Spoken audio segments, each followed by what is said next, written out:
Olá pessoal, tudo jóia? Venho hoje aqui comentar com vocês o tema 1241 do Supremo Tribunal Federal.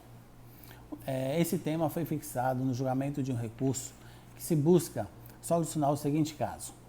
A senhora Maria de Jesus da Silva Lobo, ocupante do cargo de professora de ensino básico, ajuizou ação ordinária contra o município de Boa Viagem, Ceará, em que requereu, dentre outros pedidos, a condenação do réu ao pagamento de 45 dias de férias anuais, acrescidas do adicional de 1/3 sobre todo o período, considerando as disposições do artigo 17 da Lei Municipal 652 de 1997 e do artigo 7º, inciso 17 da Constituição da República.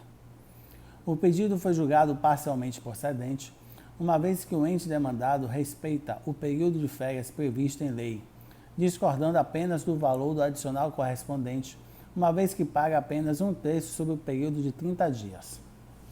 Na ocasião, o juízo de primeiro grau consignou que o adicional há de incidir sobre a remuneração relativa aos 45 dias, a menos que houvesse alguma ressalva na legislação municipal sobre o período excedente aos 30 dias, o que não é o caso em análise.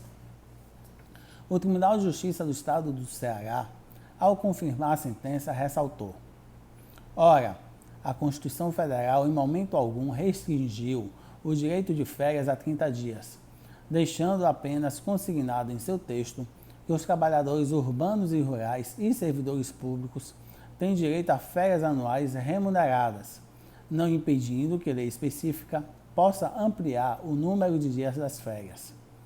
Outro sim, a Lei Municipal 652 de 1997, ao ampliar as férias dos professores, não ultrapassou o previsto na Constituição Federal, pois apenas ampliou um direito social dentro de sua competência e para uma classe que é merecedora desse direito. Como se vê, a controvérsia dos autos se restringe à interpretação do artigo 7º, inciso 17 da Carta Fundamental, que garante ao trabalhador o gozo de férias anuais remuneradas com pelo menos 1/3 a mais do que o salário normal, garantia aplicável ao servidor público por força do artigo 39, parágrafo 3º da Constituição Federal. Inegável a presença da questão constitucional, pois a remuneração das férias, calculado o texto, artigo 7º, inciso 17 da Constituição Federal, com base na retribuição pecuniária correspondente a todo o período estabelecido em lei para o seu gozo, impõe manifestação do plenário do Supremo Tribunal Federal acerca da observância, pela administração pública, do direito às férias em toda a sua extensão, como se espera da conformação administrativa ao princípio da legalidade. Artigo 37, caput da Constituição Federal.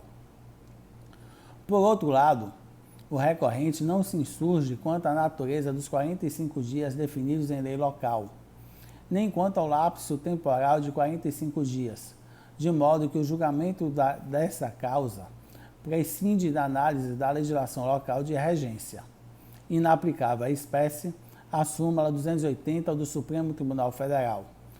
Por ofensa a direito local, não cabe recurso extraordinário. Eis o que diz a súmula. Desde logo, observa-se estar presente acentuada repercussão jurídica, social e econômica na questão constitucional objeto do recurso extraordinário. Com efeito, o direito constitucional ao acréscimo de pelo menos 1/3 à retribuição pecuniária das férias alcança tanto aos empregados submetidos à relação jurídico-seletista, quanto aos servidores públicos que mantêm vínculo jurídico-administrativo com o Estado. O Supremo Tribunal Federal, ao exame da ação ordinária 623 do Rio Grande do Sul, relator ministro Maurício Correia, firmou entendimento no sentido de que seu abono de férias instituído pela Constituição estabelece o mínimo de 1/3 a mais do que o salário normal durante o período de férias, sem limitar o tempo da sua duração, resulta evidente que ela deve ser paga sobre todo o período de férias previsto em lei. Daí porque é declarada a inconstitucionalidade da expressão mensal constante dos artigos 1º e 2º e da frase vedada no caso de acumulação de férias, a dupla percepção de vantagem constante do artigo 3º, todos da Lei 8874 de 1989, do Estado do Rio Grande do Sul. Da mesma forma, aplicando a orientação jurisprudencial acima referida, a segunda turma da Suprema Corte, ao exame da ação ordinária 609 do Rio Grande do Sul, relator o ministro Marco Aurélio, asseverou que, havendo o direito a férias de 60 dias, a percentagem prevista no artigo 7º, inciso 17 da Constituição Federal, deve incidir sobre a totalidade da remuneração, não cabendo restringi-la ao período de 30 dias. O Tribunal ACO, ao negar provimento à apelação e manter a sentença de primeiro grau, garantindo à servidora em questão a percepção do direito constitucional ao texto de férias sobre todo o período de 45 dias, agiu em conformidade com a jurisprudência consolidada do Supremo Tribunal Federal. A ratio acima explicitada, por consubstanciar a jurisprudência da Corte do Supremo Tribunal Federal e por se mostrar como interpretação mais adequada do artigo 7º, inciso 17 da Constituição da República, deve ser igualmente aplicada a hipótese, pois pacifica a duração de 45 dias das férias, o acréscimo de 1/3 deve incidir sobre o valor pecuniário a ele correspondente.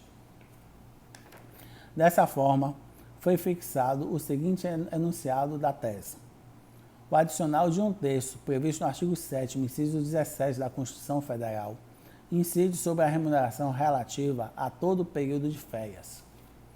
Pois bem, pessoal, esse é o breve resumo que eu fiz para vocês sobre o tema 1241 do Supremo Tribunal Federal.